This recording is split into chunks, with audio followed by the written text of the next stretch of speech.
Hi guys, welcome to the another video of Excel tutorial.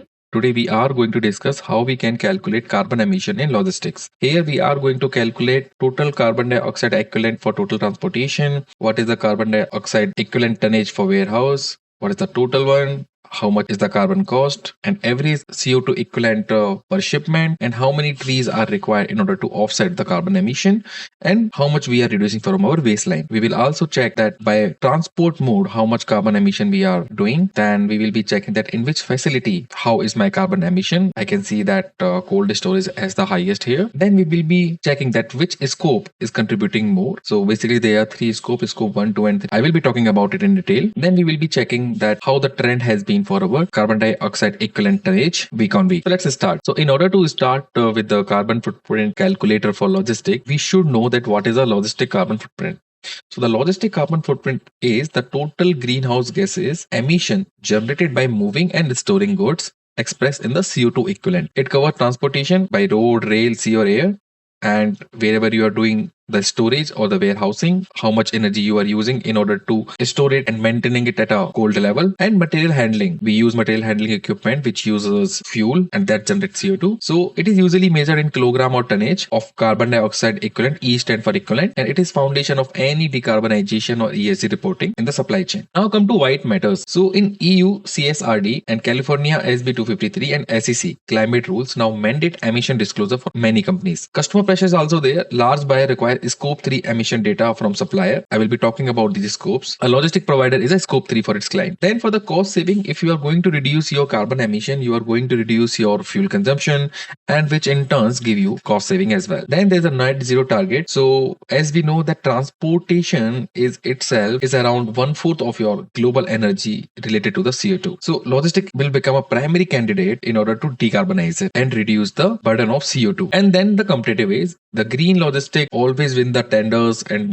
it improve the brand value as well. Now comes to the greenhouse gases protocol and their scopes. So you can classify your emission in three categories. One is scope 1, which is direct emission. This emission is coming from your own or control sources like your own truck fleet, forklifts, company vehicle, etc. The second scope is indirect energy emission. So you use electricity and that is being generated by some coal-fired electricity plant. So that is a indirect energy emission. You use heat and steam in your warehouse and facilities, and these are coming from some secondary sources or the sources which you do not own. So that falls in scope 2. And the scope 3 is other indirect emissions. So from third-party carriers, outsourced transport, upstream, downstream logistics. It is the largest and hardest to measure. So generally these carriers don't give you right data in order to measure that how much actually they are generating the emission. So what is the way or how we are calculating the emission? So the core formula is it is activity-based method per GLEC. GLEC is Global Logistic Emission Council framework. So CO2 equivalent is equal to activity data multiplied by emission factor.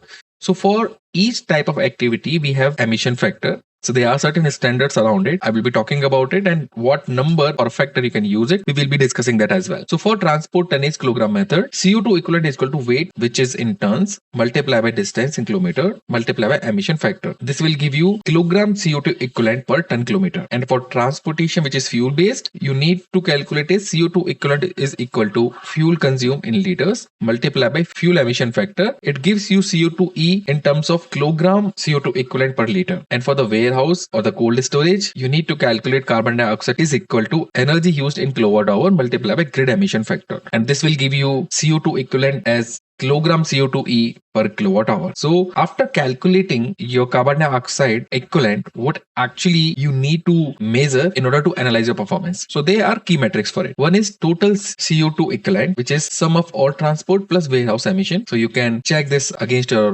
benchmarks. Again, the emission intensity, it is being calculated by CO2 equivalent per ton kilometer shipped, and then CO2 equivalent per shipment. It is another very important KPI where you try to assess that per shipment how much CO2 equivalent emission you are doing. Here you can calculate it by total emission divided by number of shipment. Then carbon cost, it is something that how much carbon dioxide equivalent carbon has been released in environment. So this is for that. Then trees to offset. So there is a standard that a healthy tree can consume carbon, and as per your total emission, how much trees are required in order to consume the whole carbon which you have emitted in a year. Then reduction versus baseline baseline. So whatever your baseline in the previous year, are you improving from that baseline or are you increasing from that baseline? So this will give you idea whether you are doing good or bad. Now comes to the emission factors.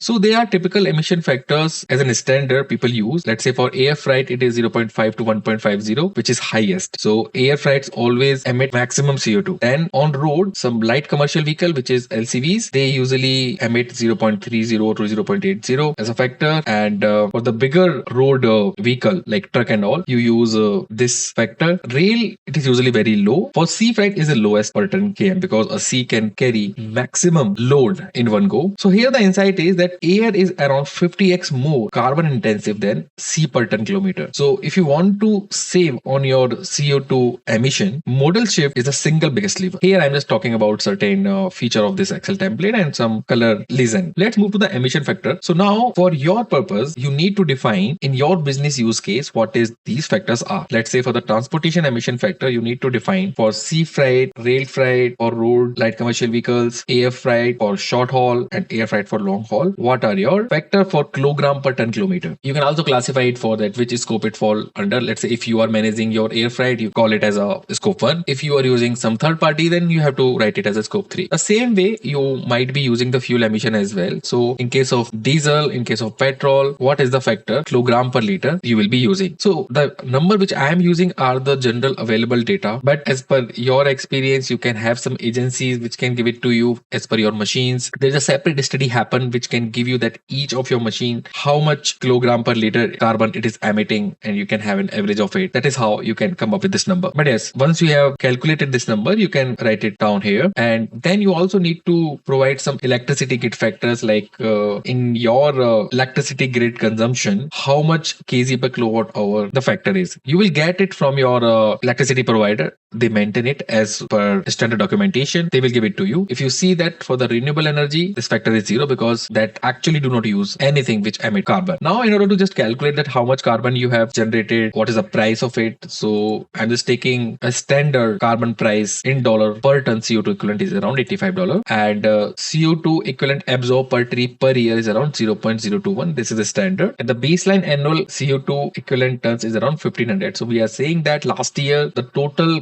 carbon dioxide emission in tons we did was around 1500. So now we are going to calculate it as per our shipment log. So we will be creating a shipment log like this, in which we will be having a shipment ID, at what date the shipment happened from the origin and destination.